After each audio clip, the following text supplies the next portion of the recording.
Hey, this is Mr. Weisfeld. Let's talk about the mini assessment we did a few days ago. I want to walk you through it, give you some tips and some pointers on what the questions were about. First of all, if you grab this piece of paper, it looks like this. It's the mini assessment for PS2A, CC1, PS2B. We're going to start at the top. If you could put the date there and then your name and circle the period, that would be great. I want to talk about each question in turn and let you take notes. You know that your questions might not be the same, so just hang in there and take a look or get a feel for the concepts that are involved in each question. Let's get started. Question number 1. Pick an atom and draw it. So if you scroll to the right a little bit, or if you look at the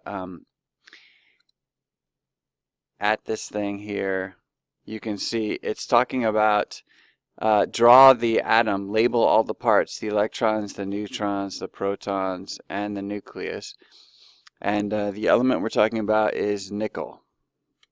So if you grab your periodic table and take a look for nickel, you'll find that nickel is number 28, so that means the number of protons equals 28.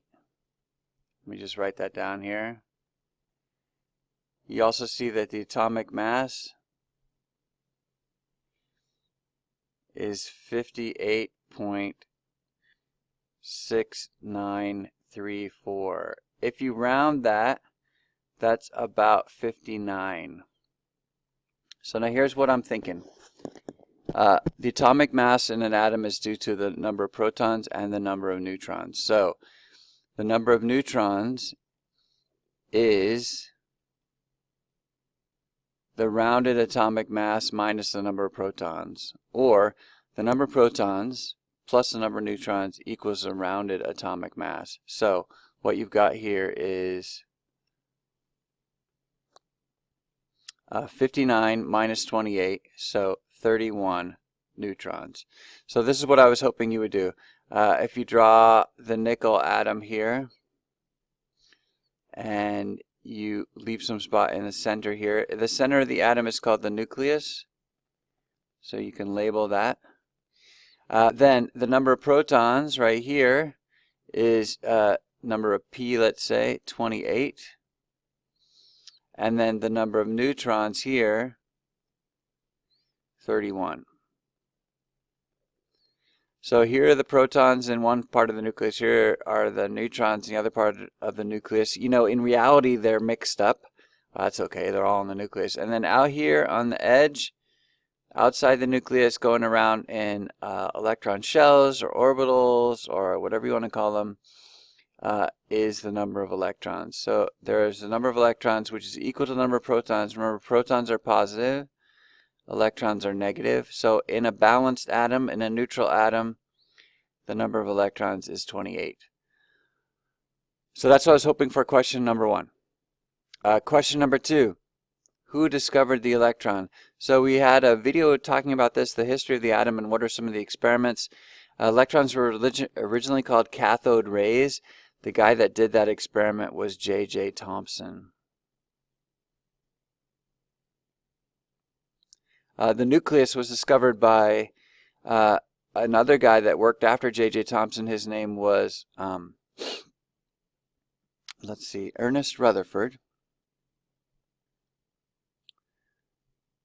And he basically shot some particles at the atom and found that there was a big positive charge in the center, or there were big positive charges in atoms. And the neutron was discovered by James Chadwick. And he basically took a look at the periodic table and said, it seems like the atomic mass is almost always twice as much as the number of protons. That's weird. And I tell you, that was it. He basically then went off and tried to find neutrons. Okay, so now, question number 3.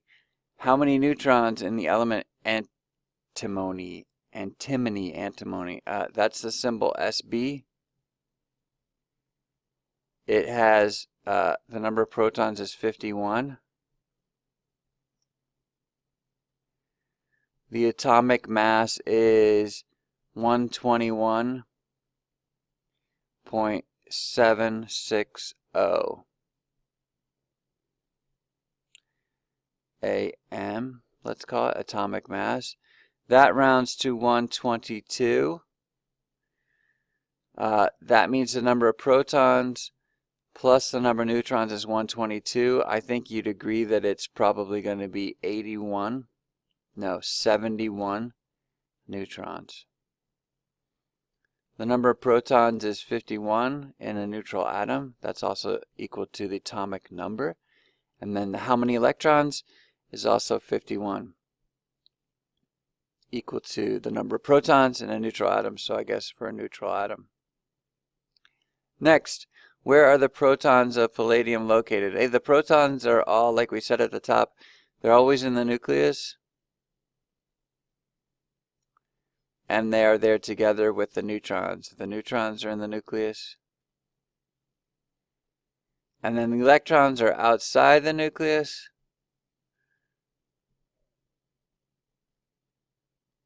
They're in shells, or orbitals, sometimes called them. All right, so the nuclide notation. So I was trying to show an example of nuclide notation here on the left. You basically have a number down here. This is the number of protons. This is the rounded atomic mass if it's a common isotope. So I need to say a little bit about that. So this number here, for a common isotope, it's equal to the rounded atomic mass.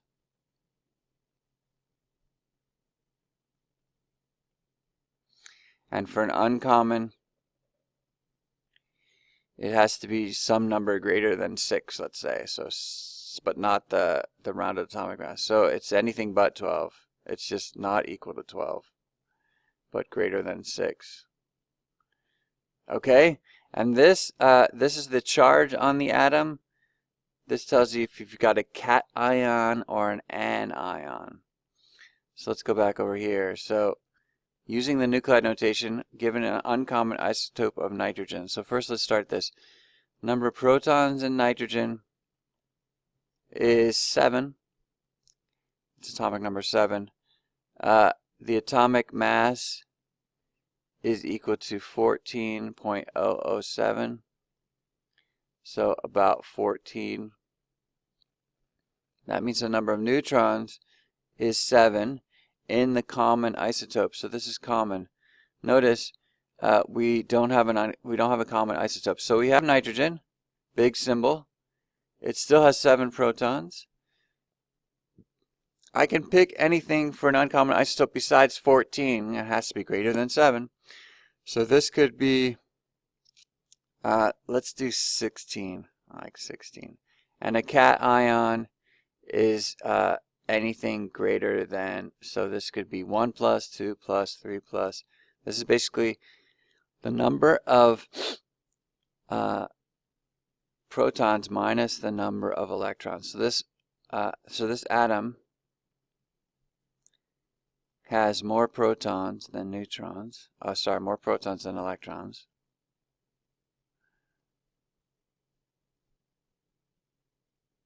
And so it is a cation. If it's an anion, an atom will have more electrons, less protons than electrons.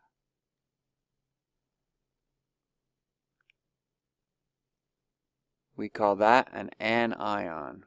Alright, so this is going to be 2 plus. And this whole symbol here is called the nuclide symbol, or nuclide notation. Give an element that's a metal in the same family as ruthenium that is less reactive. If you grab your periodic table, let's talk about this and how we kind of psych out this question. So grab your periodic table right here. Let me zoom out a little bit. I've got this side of the periodic table. That might help you, but let's start talking about it. So what you've got going on is, let me grab a good color here. You've got your metalloids. There's a line here, a kind of a stair step that separates your metals from your nonmetals, and in particular, it separates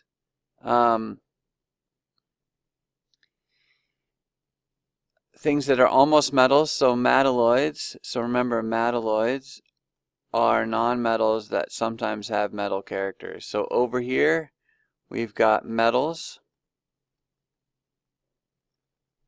and over here, we've got nonmetals.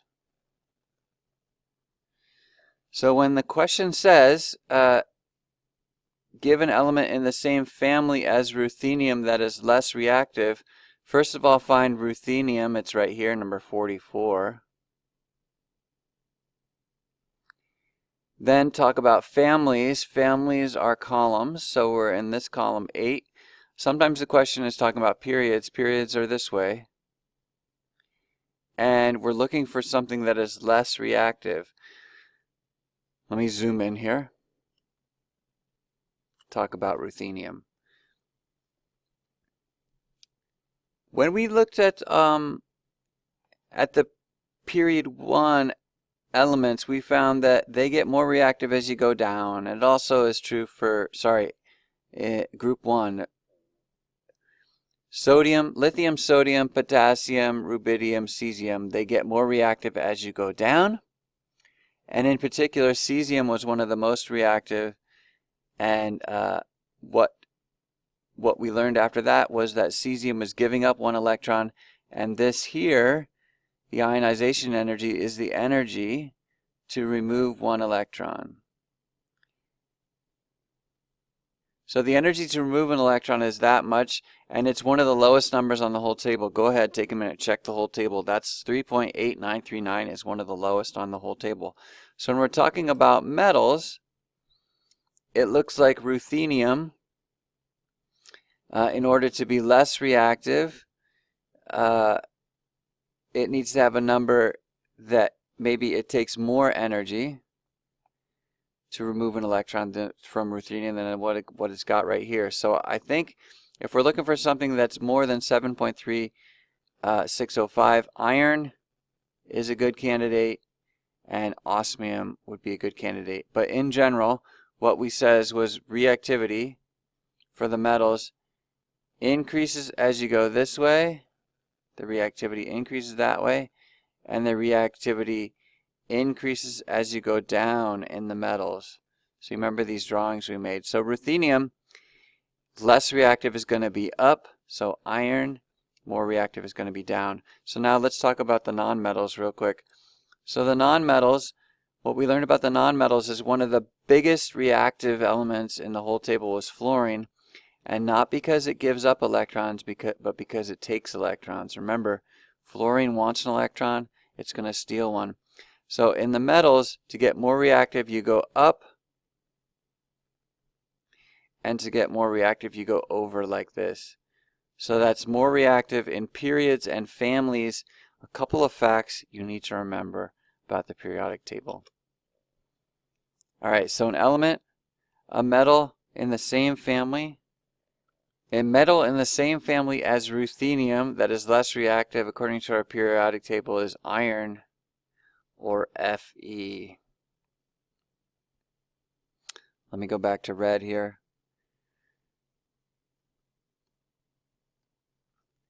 Question number 7. What group or family and period is the element bromine in? So if you take a look at your periodic table again, periodic table looks like this. Bromine is over here. It is in group 17.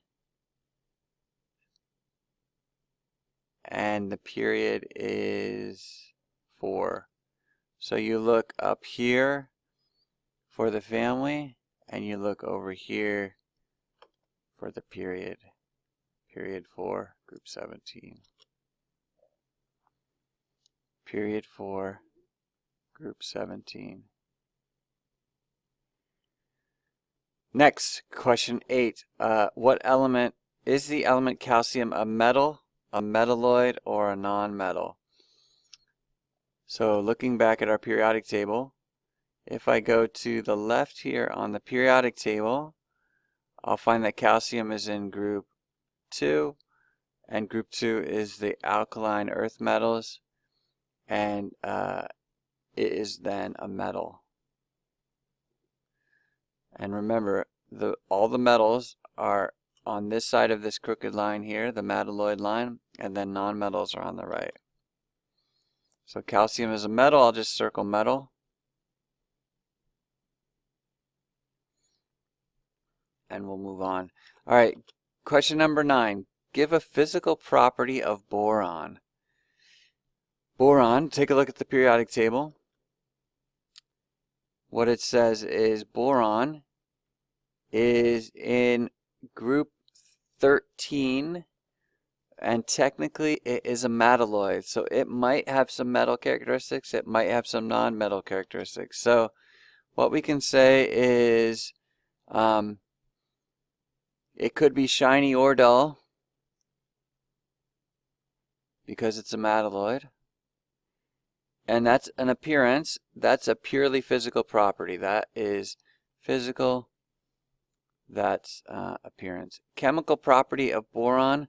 A chemical property means how does it react with things. So we know that boron has, it's in group 13, so it has 3 valence electrons. So 3 valence electrons, that's a chemical property. That's something that'll tell you if it reacts or not. And that it might react with anything in group, remember group 15 needs 3 electrons, so it might react with anything in group might react with anything in group 15. So once again, chemical properties are about how things react, how they combine with other elements to make new substances, and so that's what we're talking about. All right, we're almost done. We're talking about PS2b. Suppose that chlorine could bond with xenon. Would that be an ionic or a covalent bond? Okay, I'm really glad that this question is about xenon, because if you Google xenon, it's a noble gas. Noble gases are not supposed to react with anything, but xenon has been found to react with things since like the 1960s. So the point is, chlorine, going back to your periodic table, chlorine is right here. It is a non-metal. So let's make a point of that. It's a non-metal. And xenon is a noble gas. It's also a non-metal. Non-metal, I meant to write there. Hang on a second.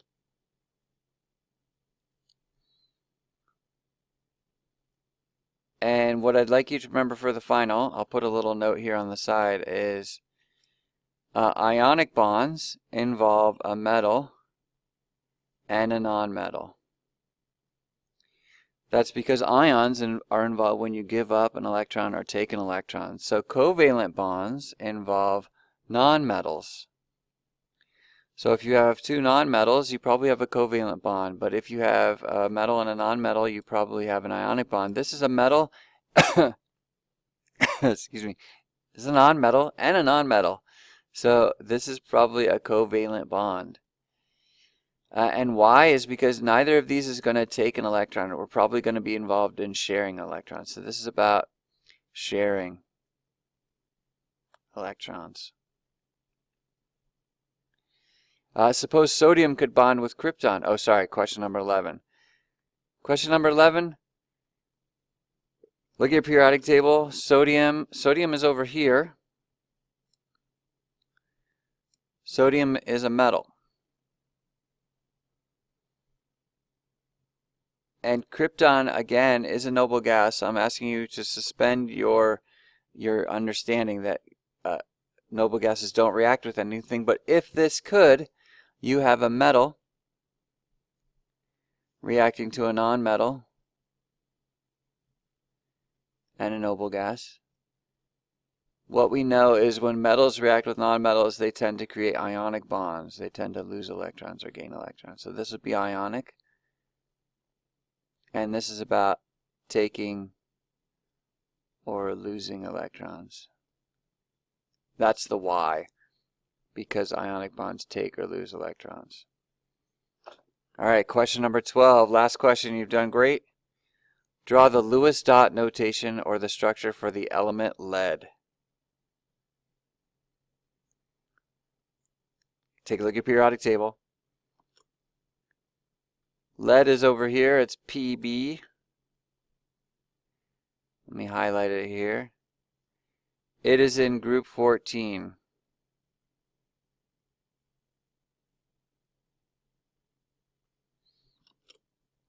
So here's how to psych out these questions. Put down Pb.